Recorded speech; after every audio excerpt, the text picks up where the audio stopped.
네, 여러분 안녕하시죠? 네, 오랜만에 다시 우리 예배 순서에 대해 되짚어보는 시간입니다. 우리 주보에 나오는 순서대로 예배를 기다림부터 시작해서 예배로의 초대, 또 경배와 찬양, 또 기도에 대해서 함께 묵상한 이후에 주님이 가르치신 기도에 대해서 우리 5주를 하여서 그 은혜를 함께 나누었습니다. 그 이후에 종려주일과 부활주일은 우리 기독교 신앙에 있어서 매우 중요한 절기인 만큼 절기에 대한 이야기를 함께 나누었고요. 모두들 다들 기억하시죠? 네. 네. 종려주일에는 거룩한 낭비에 대해서 우리 함께 이야기를 나누었고요. 부활주일에는 부활을 산다는 것에 대해서 함께 말씀을 나눴습니다.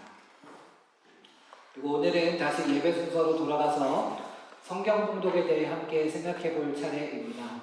사실 다음 주와 다다음 주일에는 또 가정의 달 특별 온가족 예배라 또 진도를 못 빼게 되는데 할 수 있을 때 예배에 대한 이야기를 계속해서 해보려고 합니다. 우리가 예배의 구조를 간략하게 압축해 본다면 하나님이 부르셔서 하나님을 만나고 그 다음에 세상으로 파송된다라고 하는 아주 간략하게 볼 수 있는 구조를 가지고 있습니다. 우리가 모인 것은 우리가 결정해서 시간 맞춰 온 것이기도 하지만 애초에 하나님의 부르심이 먼저 있었다. 그래서 우리가 함께 공동체로 모이게 되는 것이고 또 함께 모여서 우리는 하나님을 만난 다음에 그 다음에 하나님에 의해 세상으로 파송된다라고 하는 구조입니다. 그러면 이 중간 만남의 단계에서 우리는 하나님을 어떻게 만나냐? 우리 경배와 찬양으로 또 하나님 되심을 인정하고 또 공동의 기도를 통해서 우리가 함께 하나님께 나아가는 겁니다. 여기까지는 하나님의 부르심에 따라 모인 우리가 하나님께 드리는 것이라고 할 수 있겠습니다. 그러니까 여기 방향이 어떤 건지 아시겠나요? 아래에서 위로. 네. 아래에서 위로. 그러니까 우리가 하나님께 찬양을 드리고 그리고 우리가 기도를 드리고 하는 이런 방향이라고 할 수 있겠습니다. 그리고 이제 성경 봉독부터는 방향이 바뀌게 됩니다. 이건 방향이 어떻게 되겠어요? 네, 너무 어려웠나요? 네. 하나님의 말씀이니까 위에서 아래로 하나님이 우리에게 말씀하시는 것이라고 볼 수 있겠어요. 그러면 이제 미리 선행학습을 좀 해보자면 성경 봉독 이후에 우리 말씀 선포도 방향성이 어디서 네. 대충 아시겠죠? 네, 옆으로 가는 건 아닐 테니까요. 네, 위에서 아래로. 네, 그러면 설교 이후에 우리가 찬양하고 함께 기도하잖아요. 이제 응답과 결단이라는 이름을 붙였는데 이건 방향이 뭐겠어요? 네, 아래에서 위로. 네, 이렇게 가는 겁니다. 옛날에 여러분 그런 교회를 보셨는지 모르겠어요. 옛날 어떤 교회는 요새도 그런 교회가 있긴 하겠죠. 이제 강대상이 2개 있는 교회가 있는데. 그런 교회 보신 적이 있는지 모르겠어요. 한쪽은 좀 큰 강대상이고 다른 한쪽은 좀 작은 강대상이에요.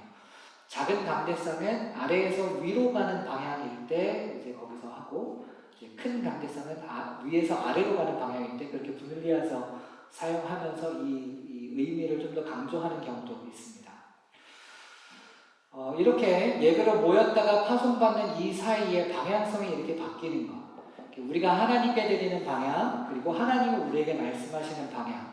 예배는 한쪽 방향만 있는 것이 아니고 이 쌍방향이 있다는 점에서 예배는 일방적으로 하나님의 말씀을 듣기만 하는 것도 아니고 또 하나님께 일방적으로 독백만 하고 돌아가는 것도 아니고 주고받고 하는 상호작용이 있다는 점에서 예배는 만남이자 관계이다라고 하는 겁니다.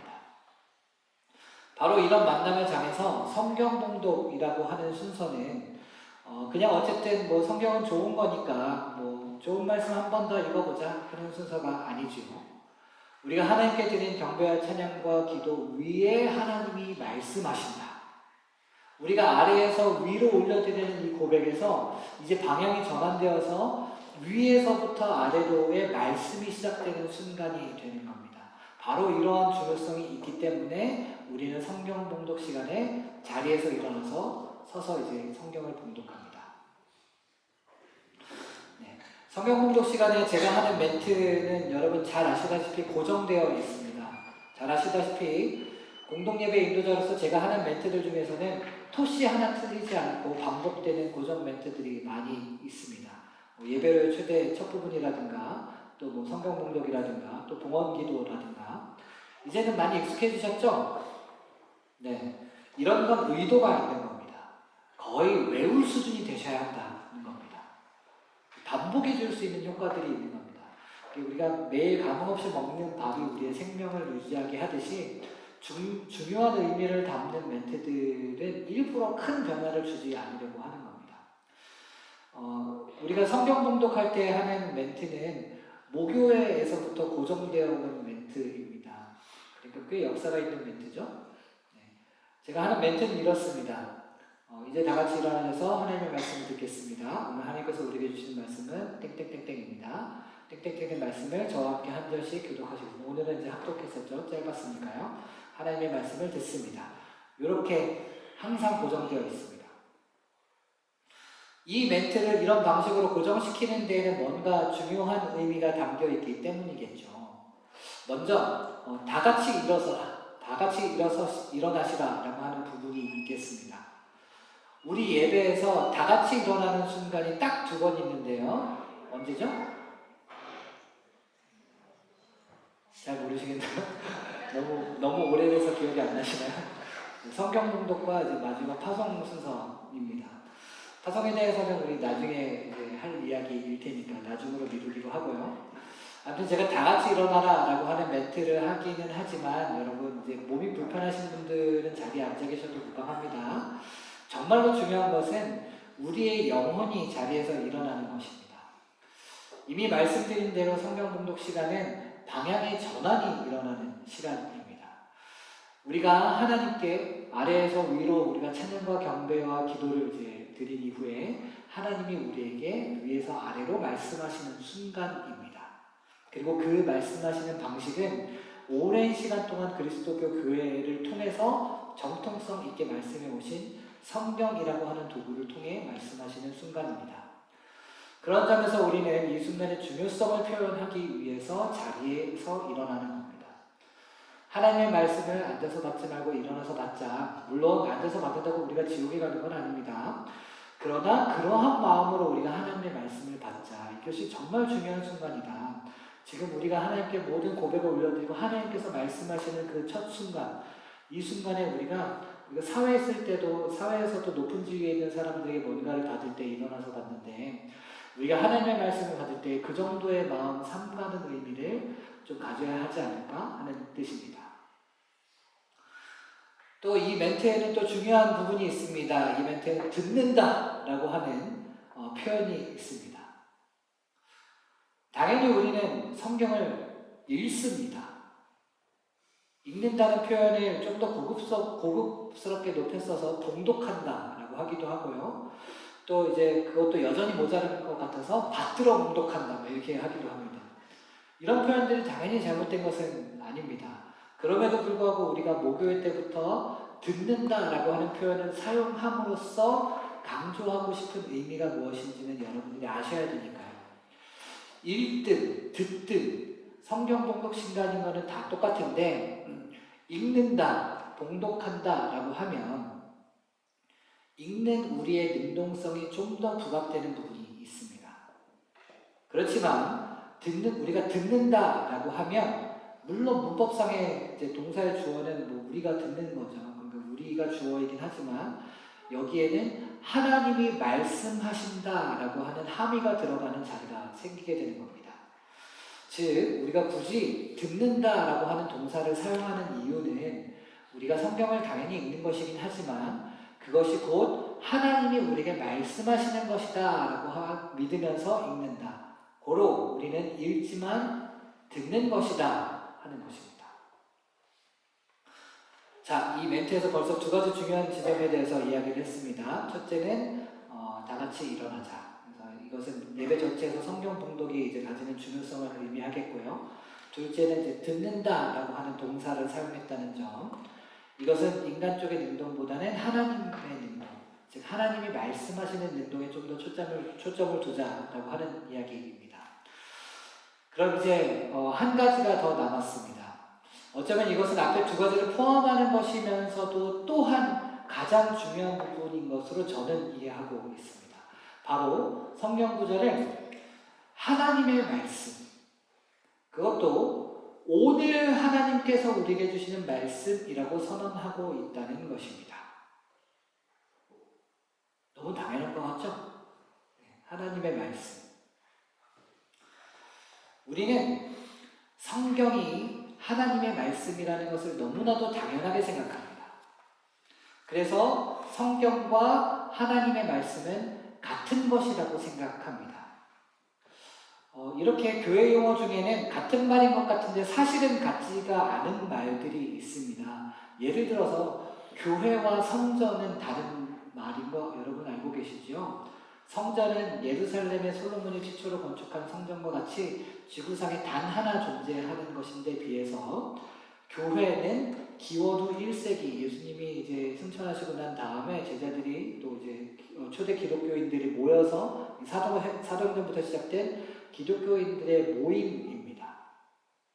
그럼 여기는 교회예요, 성전이에요? 여기는 교회입니다, 여러분. 그렇지만 비유적으로 우리가 성전이라고 이야기하기도 하는 겁니다. 그러나 성전은 예루살렘에 있는 것이고 그 이제 지금 있는 성전이 그 성전이다라고 이야기하기 좀 어렵지만 아무튼 여기는 교회인 겁니다. 은유적으로 말하긴 하지만 성전이라고 하기는 하지만요. 예수와 그리스도도 마찬가지입니다. 여러분 이것도 잘 알고 계시죠? 많은 유대인들은 예수님 당시에 많은 유대인들은 예수라는 인간과 그리스도라고 하는 약속된 메시아를 동일시하는 데 어려움을 겪어서 예수님을 믿지 못했습니다. 그렇지만 거기에 대해서 바울을 위시한 초기 그리스도인들은 이 예수, 인간 예수가 곧 그리스도시다라고 하면서 복음을 전했습니다. 이렇게 교회와 성전 그리고 예수와 그리스도 서로 같지 않은데 같은 것처럼 이렇게 사용되기도 하는 그런 말처럼 성경과 하나님의 말씀도 마찬가지입니다. 여러분 가지고 계신 성경을 펼쳐보시면 요새 성경을 잘 안 가지고 다니시죠? 펼쳐보시면 여러분 뭐가 쓰여 있어요?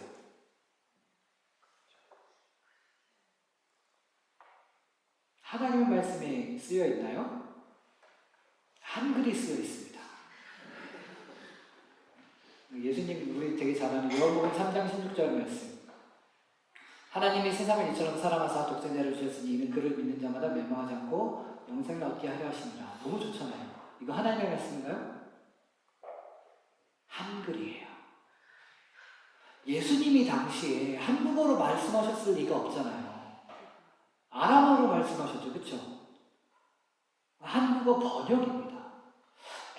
어쨌든 그래도 번역인 거잖아. 번역이면 맞는 거지 라고 생각하실 수 있긴 하겠지만 여러분 번역에 대해서 조금이라도 심도 있게 좀 번역을 좀 이렇게 다뤄보신 분들은 아시겠지만 번역은 반역입니다. 너무나 오래된 기본입니다. 완벽한 번역이라는 건 없습니다. 언어는 존재의 집이라고 해요. 그래서 언어가 바뀌면 인식의 방식도 바뀌는 겁니다. 우리가 가지고 읽고 있는 건 엄밀하게 말해서 한글입니다. 게다가 그냥 한글이기만 해요? 엄청나게 오래전에 쓰여진 거잖아요. 이걸 두고 하나님의 말씀이라고 하면 여러분 하나님의 말씀이라고 하는 이 하나님자가 붙는 이 말의 무게를 여러분 너무 가볍게 생각하시는 거 아니에요? 하나님의 말씀이에요. 하나님의 말씀. 하나님은 틀림이 없으신 분이시잖아요. 하나님의 말씀도 틀림이 없어야 하지 않겠어요? 하나님은 제한과 한계가 없으신 분이세요. 그러면 하나님의 말씀도 제한과 한계가 없어야 하지 않겠어요? 그런데 우리가 사복음서만 보더라도 서로 맞지 않고 충돌하는 부분들이 꽤 있는 것 같아요. 또 성경을 과학적인 눈으로 본다거나 또 고고학적인 눈으로 볼 때에도 충분히 의심해 볼 수 있을 만한 부분들이 꽤 있단 말이에요. 오늘 시대에는 더 이상 옳은 제도다라고 하기 어려운 이 가부장 제도에 푹 젖어 있는 부분도 많이 있고요. 아니 하나님의 말씀이라면 진리여야 하는데 그리고 진리라 하면 절대 보편으로 참 그러니까 어떤 조건에서도 참이어야 하고 언제 어디에서도 참이어야 하는데 성경이 옛날에는 참이었다고 하더라도, 그래서 뭐 플라톤이나 공자같이 이제 고대의 지혜를 얻을 수 있는 정도는 할 수 있다 하더라도 2025년 첨단 과학의 시대에는 이걸 다 참으로 보기에는 의문스러운 부분들이 꽤 많단 말이에요. 그런데 우리는 이것을 감히 하나님의 말씀이라고 말해요. 성경이라고 하는 굉장히 오래전에 쓰인 데다가 그걸 한글로 번역까지 해놓은 책을 하나님의 말씀과 바로 연결시키는 것은 좀 어려울 것 같은데 우리는 그 어려운 것을 계속 해내고 있잖아요. 저도 매주마다 성경 공독 시간에 우리가 읽는 이 성경이 곧 하나님의 말씀이다, 여러분들 앞에서 뻔뻔하게 이야기하고 선언하고 있는 거잖아요. 이 성경과 하나님의 말씀 사이의 이 간극을 우리는 어떻게 메울 수 있을까요? 우리는 한편으로는 성경 그 자체가 곧 하나님의 말씀인 것은 아니라는 것을 인정해야 합니다. 성경 그 자체가 하나님이 직접 쓰신 게 아니라 불완전한 인간을 사용하셔서 그 인간의 문화와 이해 안에서 영감되어서 기록된 것이기 때문에 성경에는 부득불 인간의 불완전함에 제한되어 있는 것들이 있을 수밖에 없습니다. 오늘 함께 읽은 본문과도 비슷한 표현이 요한복음 맨 마지막 구절인 21장 25절에 또 나오는데 이렇습니다. 예수께서 행하신 일이 이 외에도 많으니 만일 낱낱이 기록된다면 이 세상에라도 이 기록된 책을 두기에 부족할 줄 아노라. 성경은 첫 페이지와 끝 페이지 안에 제한되어 있습니다. 그러나 하나님의 말씀이라고 하면 하나님의 말씀은 모든 제한을 초월하시는 하나님의 말씀인 만큼 그 어느 것에도 제한되지 않겠지요. 그런 점에서 독일의 신학자인 칼 바르트라고 하는 사람은 이런 이야기를 합니다. 좀 어려울 수 있는데요. 독일어를 읽어보겠습니다. Die Bibel ist Wort Gottes. 괜찮아요? 이렇게 이야기하면 안 된다라는 이야기래요. 되게 뭐야 이상해. 되게 이상해. 영어로 The Bible is the Word of God 이라고 이야기하기에는 좀 문제가 있다고 봅니다. 뭐야 이거 좀 이상한 거 아니야? 저 목사 이상한 것 같아. 이렇게 하실 수 있어요? 이제 그러면 여기로 끝나지 않는 게 은혜죠. 그러면 뭐냐? 성경이 그럼 하나님의 말씀이 아니라는 거냐? 그건 또 아닙니다. 이 사람이 뭐라고 얘기하냐면요. 어떻게 얘기해야 되냐면요. Die Bibel ist Wort Gottes라고 말해서 될 게 아니라 Die Bibel wird Wort Gottes. 영어로 하면 The Bible becomes the Word of God. 이렇게 이야기해야 된다라고 말합니다. 이걸 되게 어려운 말로 이렇게 이야기해요. 성경은 존재론적으로 하나님의 말씀인 것, 이제 비동사죠. 비동사. 하나님의 말씀이다. 인 것이 아니라 사건으로서 하나님의 말씀이 된다라고 하는 된다. 그러니까 성경은 하나님의 말씀이다라고 말하기에는 좀 어려운 부분이 있다. 성경이라는 것은 어쨌든 첫 페이지와 마지막 페이지는 한계가 있고 또 영감받아 기록한 인간의 한계도 있다. 그러나 그렇기 때문에 성경이 하나님의 말씀이 되지 못하는 것이 아니라 그것으로 땡인 것이 아니라 성경이 하나님의 말씀이 되는 사건이 있다. 성경이 하나님의 말씀으로 다가오는 때가 있다. 성경이 하나님의 말씀이 되는 때가 있다. 그게 언제냐? 성경을 통해 하나님이 말씀하실 때, 성경을 통해 하나님이 자기 자신을 드러내실 때, 성경 자체가 하나님이 아니라 성경이 하나님이라고 하는 태양을 가리키는 손가락이 될 때, 그래서 우리는 성경을 통해서 기록을 보는 것이 아니라 그 안에 있는 하나님을 만나게 될 때 이 성경은 하나님의 말씀이 된다라고 합니다.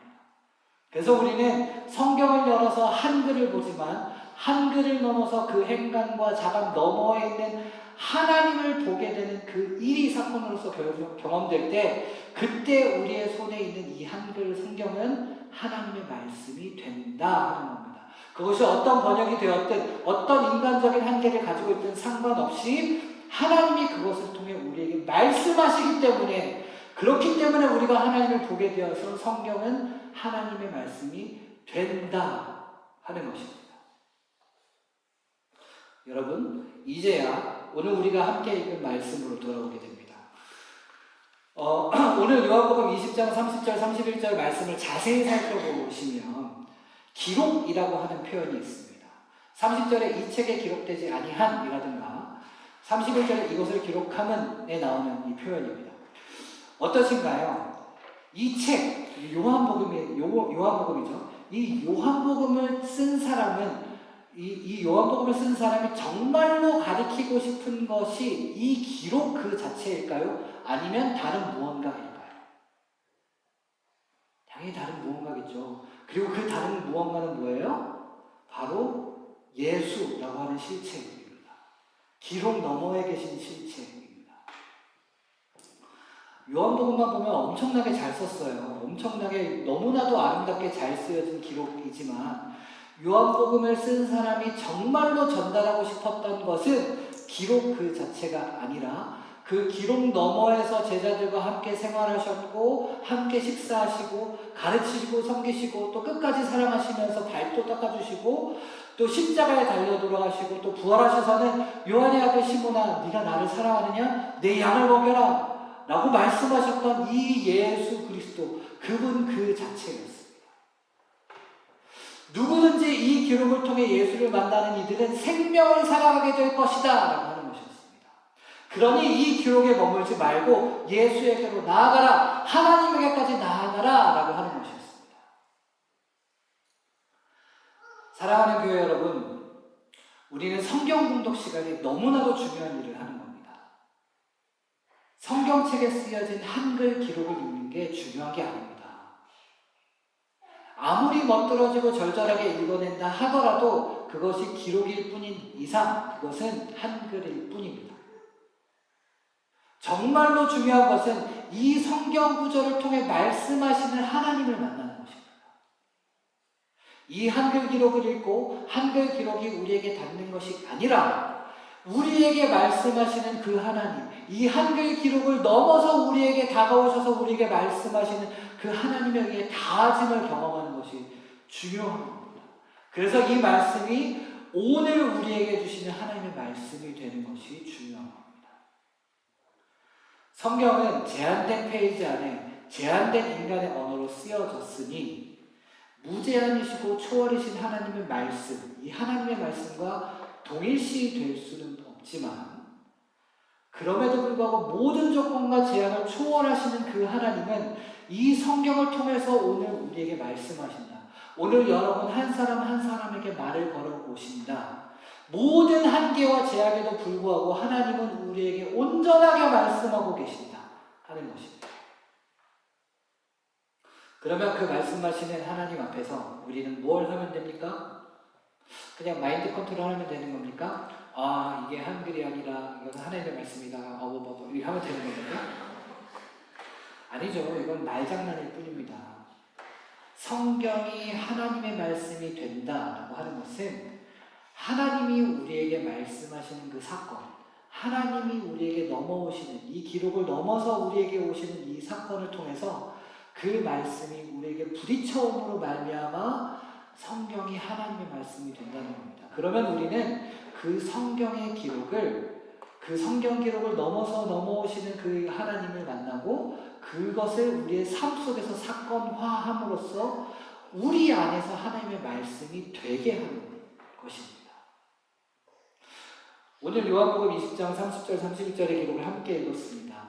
여러분은 생명을 얻은 존재로 살아가고 계십니까? 생명을 얻었지만 생명을 얻지 못한 존재처럼 살아가고 계시지는 않습니까? 예수님이 바로 지난주에 돌아가셨다가 부활하셨잖아요.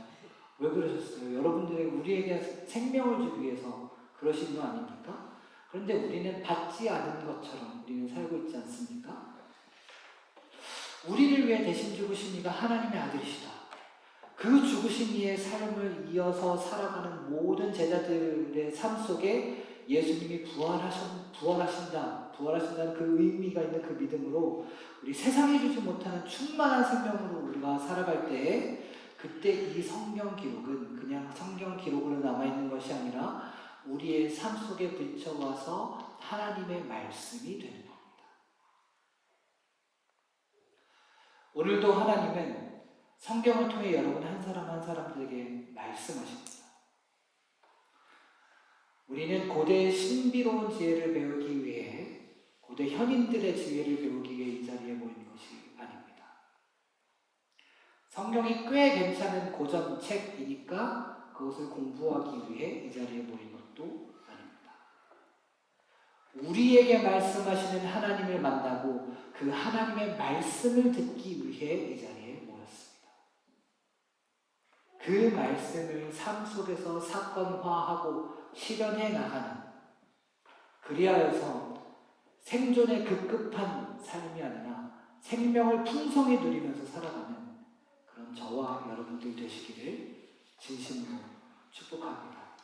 함께 찬양했으면 좋겠습니다.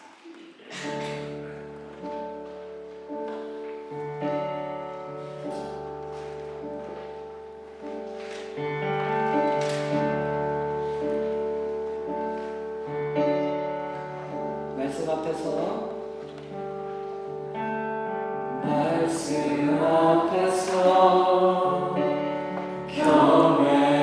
경외함으로 주께 홀로 섬기라. 생명의 말씀 읽고 순종해 주를 예배합니다. 다시 한번 말씀 앞에서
갖는 의미에 대해 함께 은혜를 나누었습니다. 성경을 주문 외우듯이 외우는 시간이 아닙니다. 성경 봉독은 단순히 그 기록에 멈춰 있는 순간이 아닙니다. 성경 봉독은 성경을 하나님의 말씀으로 선언하는 고백입니다. 여러분들에게 성경이 갖는 의미는 무엇입니까? 성경이 중요하긴 하지만 성경 그 자체가 우상이 되어서는 안 됩니다. 성경을 통해 성경이 가리키는 하나님의 말씀하심을 우리가 경험해야 합니다. 그리고 그 말씀을 우리의 삶 가운데 사건화해야 합니다. 사랑하는 여러분, 하나님께서는 오늘 예배를 통해서도 여러분 한 사람 한 사람에게 말씀하고 계십니다. 각자의 삶의 멍에를 지느라 흩어져 버릴 뿐인 우리의 마음들, 생존하기에도 벅차하는 우리에게 예수의 이름을 힘입어 생존이 아니라 생명을 향해 나아가라 라고 말씀하시는 그 하나님을 만나기 원합니다. 우리 시간 함께 기도하실 때 하나님 우리에게 말씀하여 주시옵소서. 이 성경을 넘어서 나아오시는 우리에게 말을 걸어오시는 그 하나님을 만나게 하여 주시옵소서. 우리가 세상의 말에 앞서서 우리에게 말씀하시는 하나님의 말씀을 듣게 하여 주시옵소서. 우리의 예배가 우리가 하나님의 말씀을 대하는 모든 순간순간들이 우리에게 말씀을 걸어오시는 그 하나님을 만나는 시간이 될 수 있도록 하나님 함께 하여 주시옵소서. 우리 시간 함께 기도하면서 나아가서